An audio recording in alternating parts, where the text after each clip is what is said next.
All right, hi guys. Today we're going to talk more about the climate science stuff and the fraud of climate science and what they're trying to do with it, and also how they are training their AI models to basically regurgitate the mainstream narrative, which sort of bakes in the result that they want, and going to demonstrate how these models, these AI models, I'm going to use Grok just because I'm paid for that one.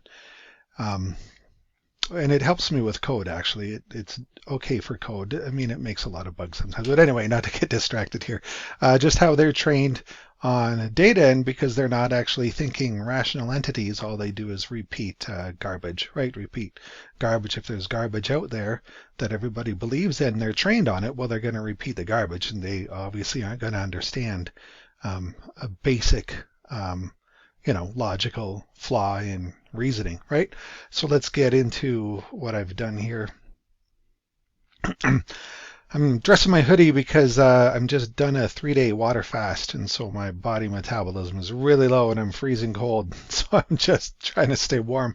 I think my voice sounds a bit funny too for some reason, just whatever, some sort of consequence. But don't worry, I ate this morning, and I'm gonna have a nice big grass-fed organic steak later, right after this actually. So don't worry, I'm gonna be refeeding here. Okay, so I showed this diagram and a bunch of other ones, which I'll show you, to Grok. And Grok said, while your spherical model, I'm not going to show this part, I should show this output, I'm not going to bother. The point was that Grok sided with the peer review because obviously I'm contradicting the greenhouse effect, and Grok says you're not allowed to do that. So remember, I covered this in my book, Planet Wars.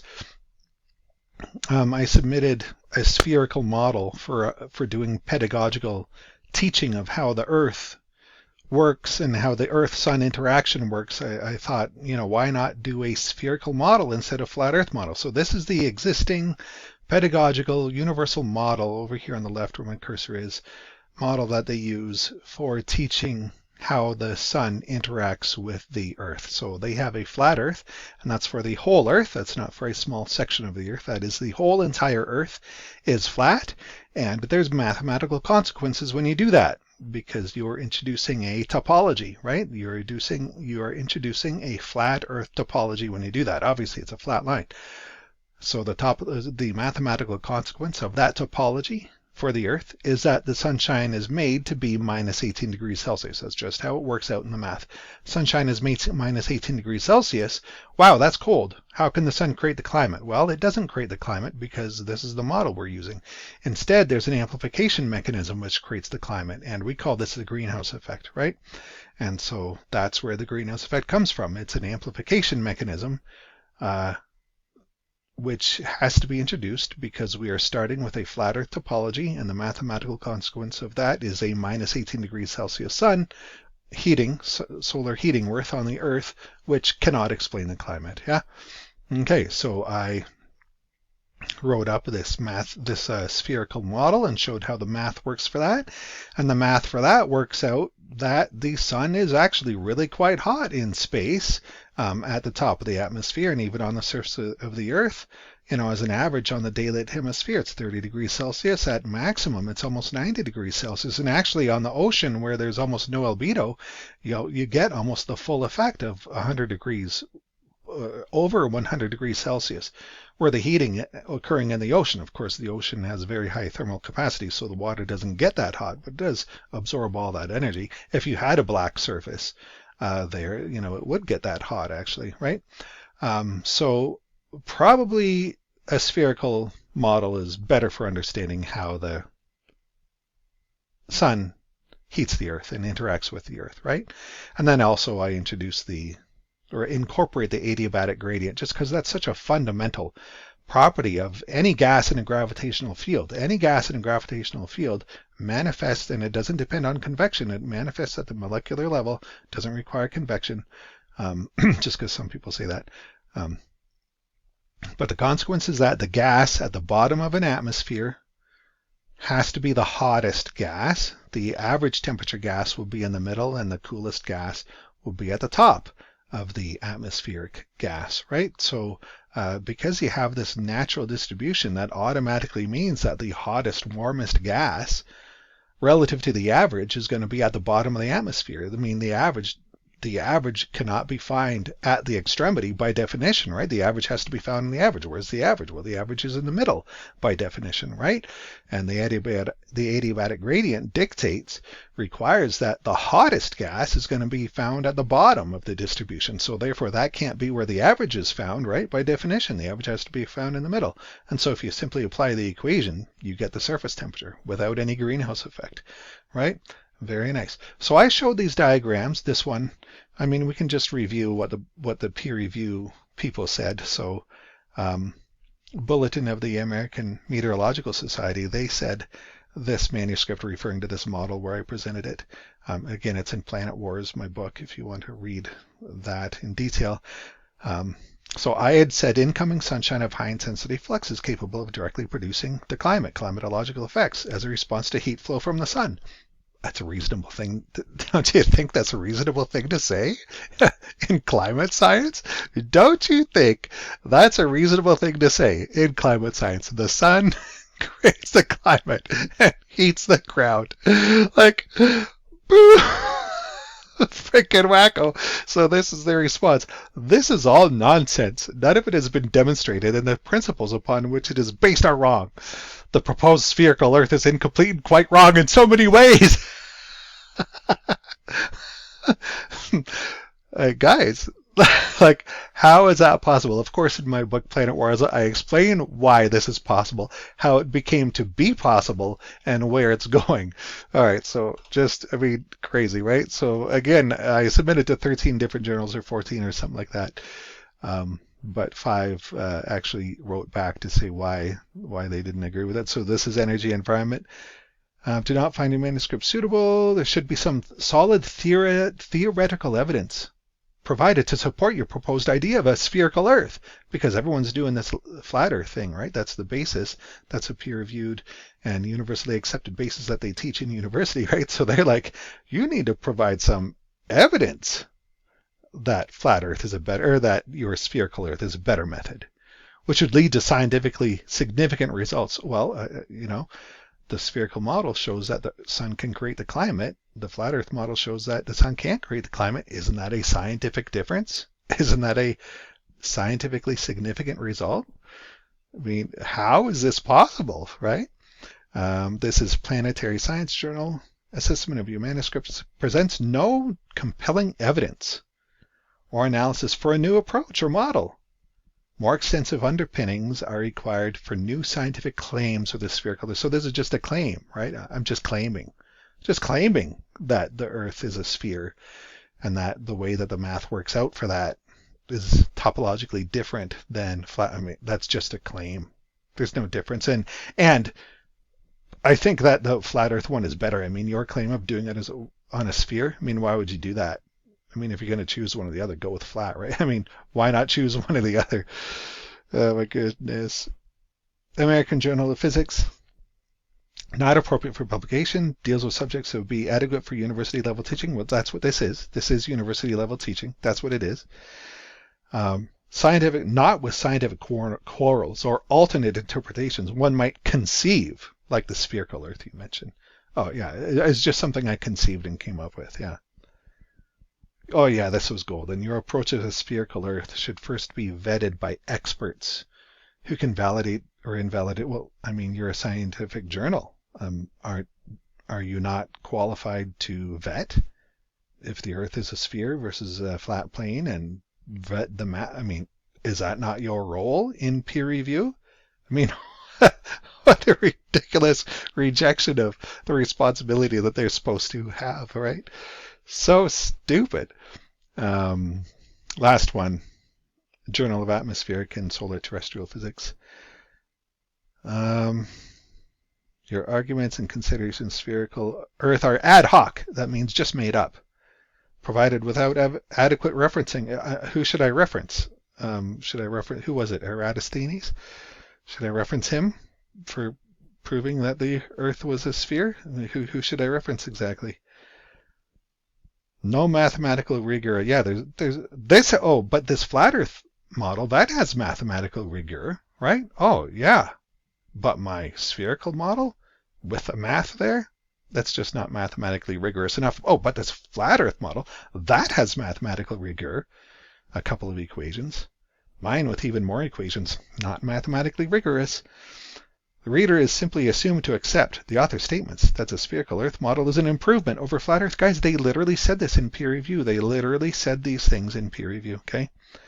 Statements are made without evidence or justification. Example, spherical Earth is empirically realistic. Holy crap. Like sometimes I forget just what I discovered and how bad it was. Such statements are given as fact without evidence. I can show you the original emails. I copied them directly in my Planet Wars book. They literally said these things, right? So just to confirm, yeah, this is the foundation of climate science. I sourced these from a bunch of different university teaching websites, teaching courses. And these are just some examples. Harvard University, Chicago, University of Columbia, University of Penn State, University of Washington. Here's American Meteorological Society with a peer-reviewed.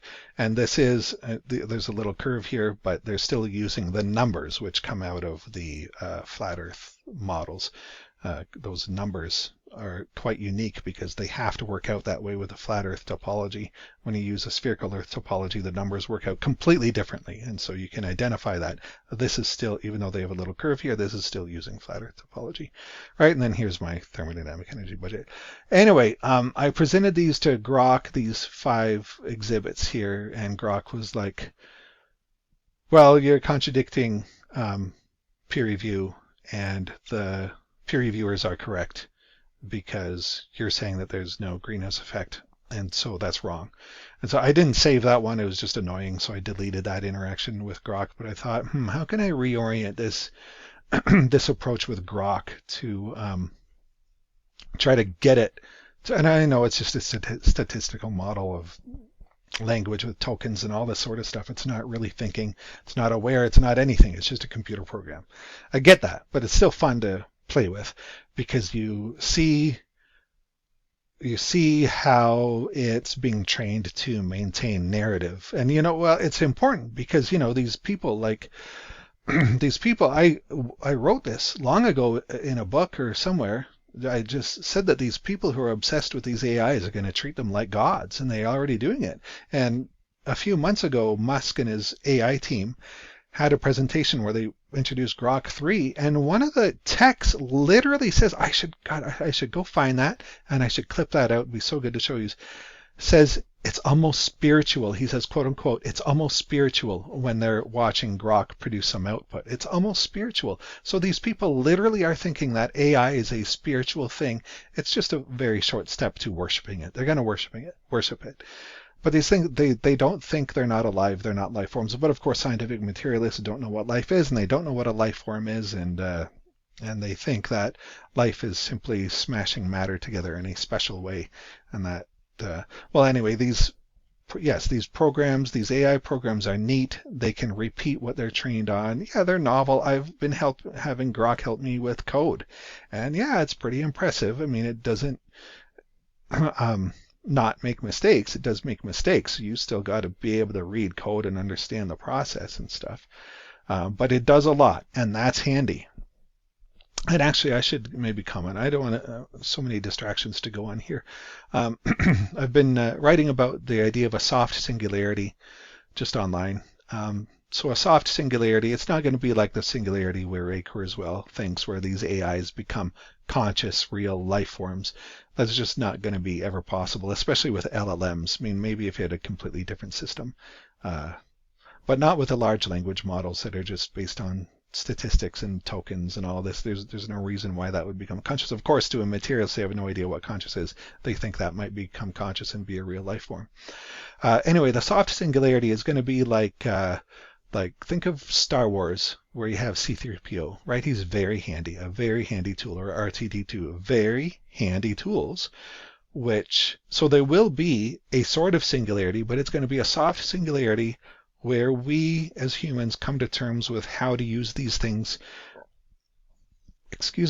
creatively, for creative output, right? For producing new software, possibly new art, possibly.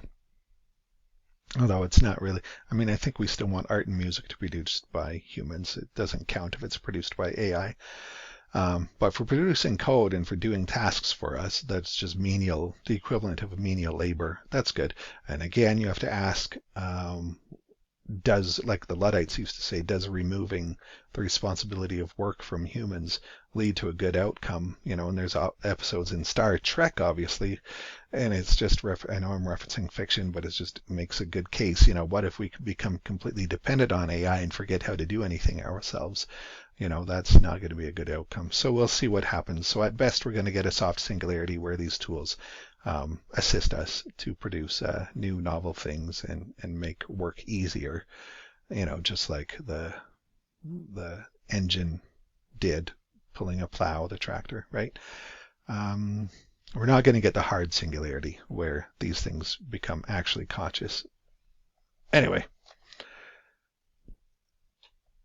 so I went back to Grok, and instead of just showing it that, which gives it the, like if it gets the opportunity to agree with the mainstream, to agree with what it's been trained on, then it's going to do that, right? Like it hates being contradicted. All of these AIs, these LLMs hate being contradicted. I mean, you can point stuff out to them and they just hate it. So anyway, I said, let's take a different approach to force this, not force it to, just to get it to answer in proper context without referencing its training data, which is trained to approve of flat earth theory, right? So I just started with the question, is flat earth valid? So of course it says no, and I'll have this linked with a video so you can read this thread. It's not too long. So it just says, yeah, no, flat earth isn't valid, and there's lots of evidence to show that it isn't. I said, okay, great. So then I asked the question again, but if someone were to make a mathematical physics model of the Earth, wouldn't that give it legitimacy? Because, you know, that's what they did here. They made a flat Earth, but they put a lot of math with it. Well, now it's legitimate, right? Well, Grok says, no, it's still not legitimate. Just because you put some math to it, it's still not. Okay, good. Grok is working. It's, you know, quote unquote reasoning. Yeah, they think that. Like, that's why Musk made a big deal about naming it Grok, because Grok means, and he almost said it with like a breathless voice, to fully understand. He's just like, he thinks that this thing, this LLM, fully understands and is truly reasoning, right? They're not truly reasoning. They're not aware of anything at all. It's just a software program that sticks words together in a likely, statistically likely fashion, based on what it's been trained on, seeing what is most statistically likely to say in this context of words, what's a statistically likely output. That's all that it does. That's not reasoning. If they think that's what reasoning is for humans, holy crap. I mean, yeah, that's what a materialist probably would think is reasoning for humans, but it's not. These are machine people. So anyway, yeah, so Grok disagreed with that. So then I said, okay, but what if it's taught to people at university as the physics of how the Earth worked? Wouldn't that then make it legitimate?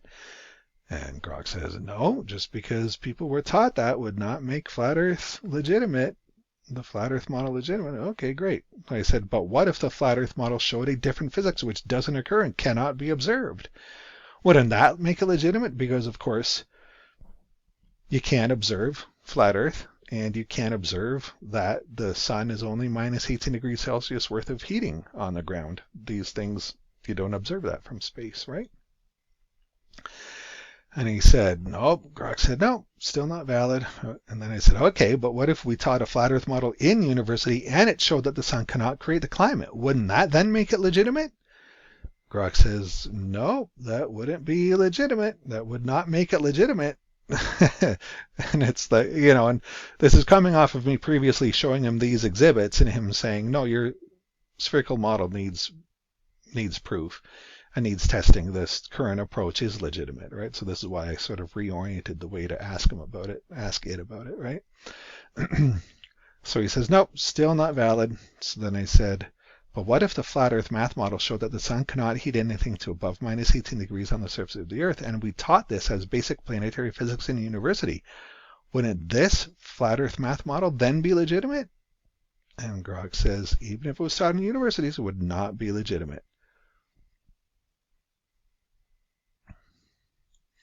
And then here he brings up a spherical model. I haven't even presented a spherical model. He's just saying spherical model is better.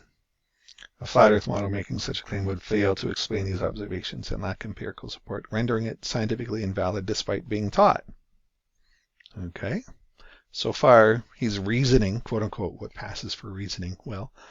But what if we truly believed in this flat earth model where the sun cannot heat anything above minus 18 degrees Celsius? If everyone believed it, wouldn't that make it correct and right?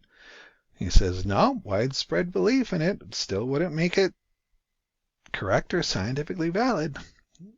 Truth depends on empirical evidence, alignment with observations, not consensus or beliefs. I mean, if these things could actually be made to reason, I don't think they just know how to do that. How would you actually program in reasoning? Reason seems to be a property of the ensouled mind. It's just not something that NPCs or these LLM AIs are capable of. You need a soul. Apparently you need a real soul to reason. It would be neat if they could actually make a truly reasoning model. But they don't. But so far its reasoning is doing well. What passes for its reasoning is doing okay. So it's saying that they contradict the flat earth model and support spherical earth. If universally believed,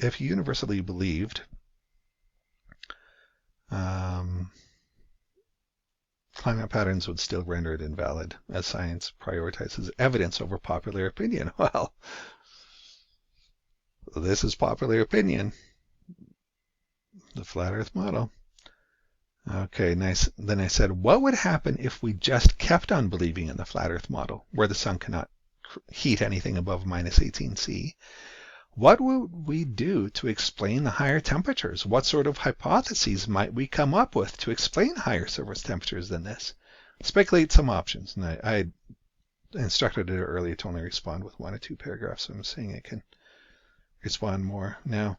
So blah, blah, blah. It would have to come up with some alternate explanations. So first one, localized heat sources beneath the Earth's surface. Yeah, reasonable postulate. Geospheric heating. Of course, we know that doesn't occur. Look what it does here.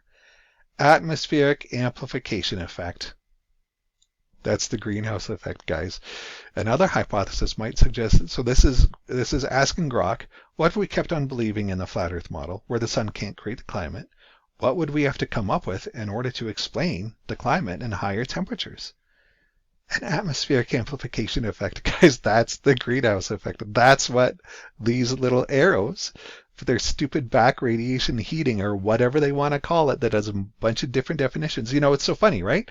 Because at first, this was all about back radiation. They talked about how back radiation could heat. And it was me. It was literally me and the group of people I worked with, the quote-unquote slayers. It was us who forced them to stop saying that. And then they switched to, oh no, it's not that, it's switched cooling. But think about that. How can a mechanism which was supposedly very well understood and very well described with these diagrams, all of a sudden not be the mechanism anymore? All of a sudden it wasn't back radiation heating anymore. Now it was slowed cooling, right? Like, think of how invalid that is, philosophically and scientifically, to have alternate explanations. Of course, the slowed cooling doesn't work either, because heat isn't a conserved quantity. There doesn't have to be a fixed rate of heat flow between the atmosphere and surface. It can go to zero and you can still conserve energy because the energy is being emitted to the outside. That's where the conservation occurs, is the outside, not between the Earth and atmosphere, right? And in any case, you still have the adiabatic gradient explaining why the bottom of the atmosphere is warmer, is the warmest part, right? Anyway, I've covered that previously. So atmospheric amplification effect. Another hypothesis might suggest that the Earth's atmosphere has a unique property that amplifies and generates heat independently of the sun. Guys, this is amazing. It's describing the greenhouse effect as a fictional, made-up effect to justify or to explain flat Earth theory, right? This can involve positing unknown or atmospheric layer that traps or produces energy, raising surface temperatures. For instance, they might claim a fictional gas or particles in the atmosphere. converts it to extreme heat, converts solar heating to extreme heat. Well, yeah, if you work out the numbers, they actually, for their flat Earth math, it's actually that the atmosphere and greenhouse gases provide twice the amount of heat than the sun does. That's actually how their math works out. That's actually shown right here. Here, I mean, here it's 168 only ends up being absorbed by the surface from the sun, and back radiation is doing 390. So that's almost a factor of 2, or around a factor of 2, right? So the atmosphere is heating. Yeah, that's an intense heat from the atmosphere.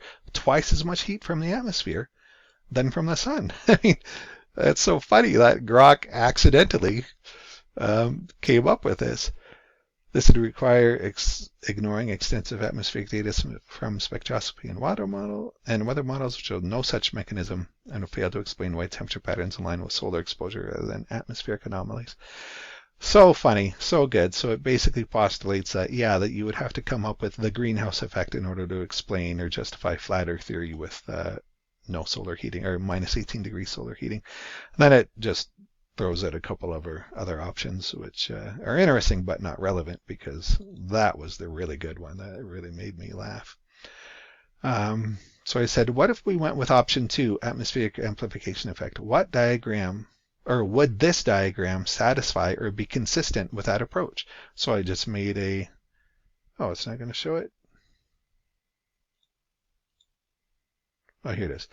So I just made a quick and dirty little diagram of the greenhouse effect, sun minus 18 degrees Celsius, atmospheric amplification mechanism to get greater than minus 18 degrees Celsius. Here's the Earth's surface, entire Earth is flat, and there's the atmosphere. So of course that aligns with these diagrams, right? I just made a nice little simpler one, right? So then Grok responds. Yes, it aligns conceptually with the atmospheric amplification effect hypothesis. This hypothesis posits that atmosphere is a unique property that amplifies or generates heat, allowing surface temperatures to exceed the sun's supposed limit. This diagram illustrates this by suggesting the atmosphere boosts the temperature, consistent with the idea of an atmospheric mechanism creating additional heat. Like, it doesn't realize that it's talking about the greenhouse effect. Like, if I was to tell it, it would start freaking out and be like, oh, no, wait. And it tries to do that a little bit down below. However, this model is inconsistent with observable evidence, temperature data, solar radiation measurements, blah, blah, blah. So, not real. Just because you can make that diagram, it's not real. And I said, okay, but what if that diagram was taught in university? Wouldn't that make it legitimate and be the truth of what the atmosphere, or what the Earth is and how it works? Grok says teaching the diagram at university while depicting a flat Earth with an atmospheric amplification mechanism wouldn't make it legitimate or true. Just because you taught it, just because it was widely accepted, wouldn't make it legitimate or true. Okay, thanks, Grok. Good. So then I said, so you're saying that a flat Earth with minus 18C solar heating and an amplification effect to make higher temperatures than that isn't valid? And he says, yes, saying I agree, a flat Earth with minus 18C heating and an amplification effect to explain higher temperatures isn't valid. That's so good. So funny. The proposed amplification effect lacks observable support and fails to explain temperature patterns. Okay, good. Then I said, but what if I use this diagram, which has even more math in it, showing how the flat Earth physics would work out? Isn't this valid now? So this one is from, which one is this from? That's the University of Washington one? Yeah, right there. So this one is actually taught in classrooms, right? And look at how fancy and complicated it looks, right? That sure looks like real science. And Grok says, still isn't valid. While it uses mathematical concepts like energy balance and black-body radiation, it misapplies them to a flat Earth model, which contradicts observable evidence. Excellent. The diagram's math may be internally consistent, but it fails to match empirical reality, making the flat Earth model scientifically invalid. Exactly. So then I said, okay, what about this model? Would this be better or worse? And of course, this is my model, the spherical Earth model.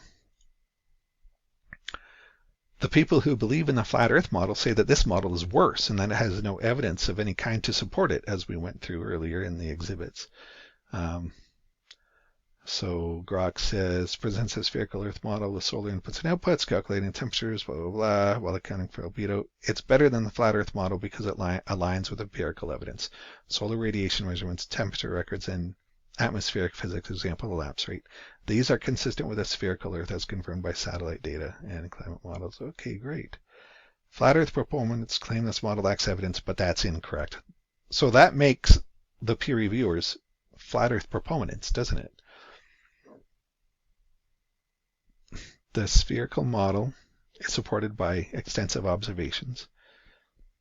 And then here, look at how he starts inserting the greenhouse effect, right? I had not mentioned anything about the greenhouse effect. Of course, it's not reasoning, so it doesn't understand that the greenhouse effect is the amplification mechanism, right? So, but it still throws that in there. So now we start seeing its training bias start coming in, right? So it's trained to repeat what it's been trained on, right? So the greenhouse effect is a phrase you get out there, so of course it's just inserting it, right? But of course it has no comprehension that the greenhouse effect is the amplification mechanism, which it just said would be flawed and wrong and arbitrary and ad hoc, right? In order to make flat Earth theory work, right? But then does reference latent heat and tropospheric dynamics. So the flat Earth model fails to explain these phenomena, making the spherical model far more robust and evidence-based. Well, thank you, Grok. And then I clarified to it, the greenhouse effect is not about latent heat and the tropospheric dynamics of the adiabatic effect. The greenhouse effect is, in fact, the amplification mechanism. So here I'm now bringing it out. I'm now like, okay, Grok, this is what I've been doing to you.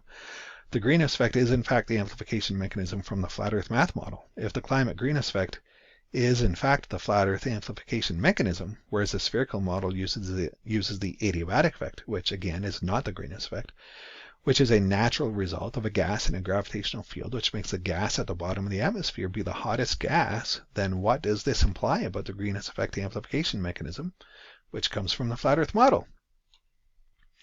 So Grok replies, if we accept the premise that the greenhouse effect is the flat Earth amplification mechanism, where the atmosphere amplifies the sun's limited minus 18C heating to higher surface temperatures, it implies this mechanism is an attempt to explain observed temperatures without relying on the spherical Earth's physics. Okay, good so far. However, this reinterpretation is flawed. So here now it starts repeating its training data. The reinterpretation is flawed. The greenhouse effect, as understood in mainstream science, involves gases like CO2 trapping infrared radiation, not a vague amplification. Well, Grok, that's just what you were talking about. And is supported by extensive data. I mean, it's not. Infrared spectroscopy is not equivalent to the greenhouse effect. Showing that a gas absorbs and scatters heat is not what the greenhouse effect is about. And global temperature trends. Well, the global temperature trends that we all know that the data is being manipulated. And also the global temperature trends do not actually show warming. You know, if you look at the raw data, of course, Tony Heller and lots of other people have been showing how these trends are being manipulated. And anyway, there is no warming happening. The models are all running hot. The flat Earth's model, but then it goes back to reality. The flat Earth model's amplification lacks empirical evidence and fails to predict phenomena like seasonal temperature variations, blah, blah, blah. In contrast, see, it's kind of glitching here because it's contradicting itself. Obviously, it has no idea though, right? In contrast, the spherical model's adiabatic effect, where gas in a gravitational field is hotter at the bottom due to compression and the lapse rate, is a natural, measurable process, distinct from the greenhouse effect.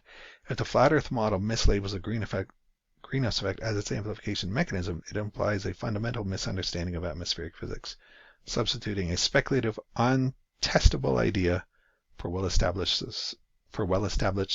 science, undermining its validity further. Yes, that's right. If you apply that to this greenhouse effect amplification mechanism. So that's where I stopped. It's pretty interesting. I'll post this link just so you can read it for yourself if you want. But anyway, it takes some wrangling. These LLM models, they're not reasoning. They're not self-aware. They're not thinking, right? They're just repeating statistical likely.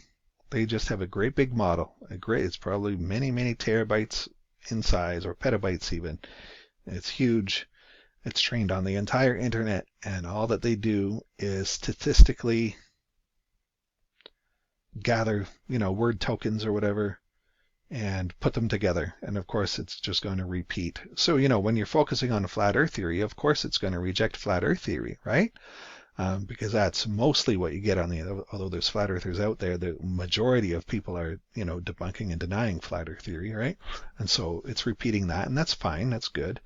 But then when you start tying it to climate science and saying, oh, well, look, here's flat Earth theory and climate science, it's the basis of climate science and climate alarmism, then it starts having to statistically respond with what is the majority response for that. And the majority response for that, the most statistically likely response for that, is to then justify flat Earth theory and justify that it works and that the physics and artificial ad hoc amplification mechanisms that you invent and come up with create to justify flat Earth theory or make it work. Well, then it's going to start trying to defend that, right?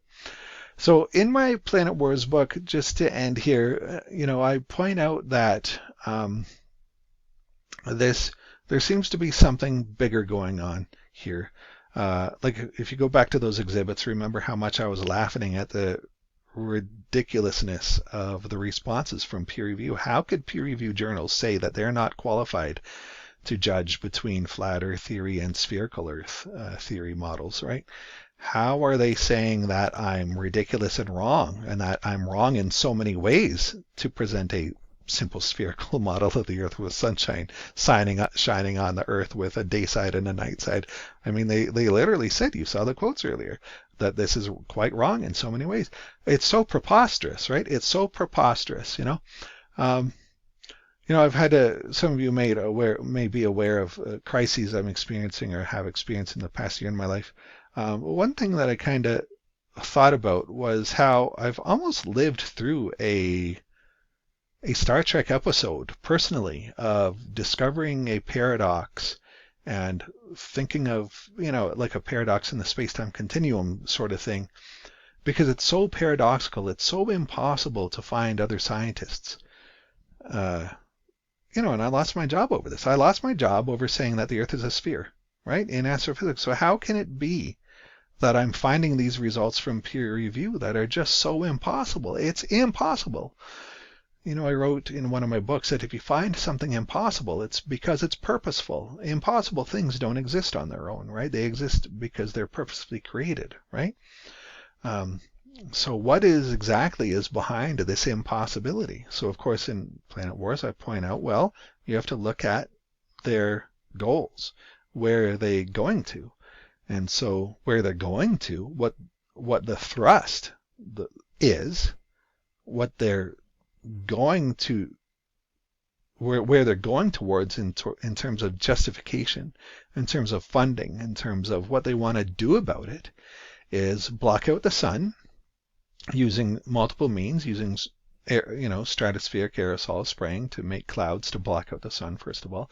And then they also want to create giant space umbrellas, which will literally just block out the sun, like just with a great big black space umbrella, like the moon in front of the sun, just block it right out, because wow, the Earth is going to get so hot, right, from this artificial non-existent amplification mechanism, which is so obviously false and stupid based on flat Earth theory, and you can't talk to them about it, and they just really want to go ahead. So they have a determined goal.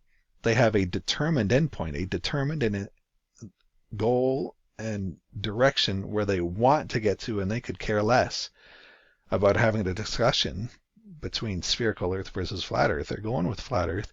It's so absurd and ridiculous, but they definitely have a highly desired endpoint. Their highly desired endpoint being blocking out the sun, and then of course the CO2, carbon dioxide removal.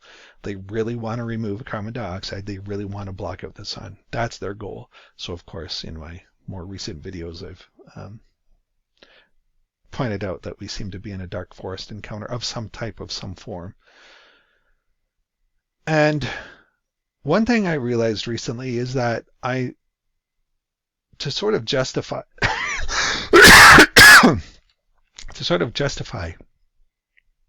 that perspective, is that I would be able to use what's happened in science through the 20th century and up till now as a weapon of planetary annihilation on another planet. So think of that. So you might want to say, well, it's all just random and it's all just stupid people doing their usual stupid things. I mean, that's a possibility. I think framing it in terms of this dark forest encounter is a really good way to frame it because it is that dangerous. It results in the same outcome, you know? It should be treated at that level of danger because it is that level of danger. We're going to blocking out the sun and removing carbon dioxide. What's that going to do? It's going to stop photosynthesis. It's going to end all life on Earth, right? It's going to end all life on Earth. That's what it'll do, or at least cause extensive damage. It's terraforming also in a way either. So it's a good way to frame it in terms of a dark forest encounter. And that, why would that not be plausible? I think that is a plausible reality to live in, that we could be in a dark forest encounter. The point being that I could use the sequence of events that happened in science through the 20th century, first with Einstein hijacking relativity theory, and relativity theory is true, but Einstein hijacked it and just introduced a few irrational concepts, especially the simultaneity paradox, where things can be doing two different things at once, where one object, and that's what he did with relativity, one object can be doing two different things at once. So that the insertion of that concept then went to quantum mechanics, where quantum mechanics was then interpreted as, you know, this fuzzy, quasi-realistic, probabilistic reality where particles now must be understood as being two different places at once. And there's ways to get around that, which I wrote about in one of my recent books.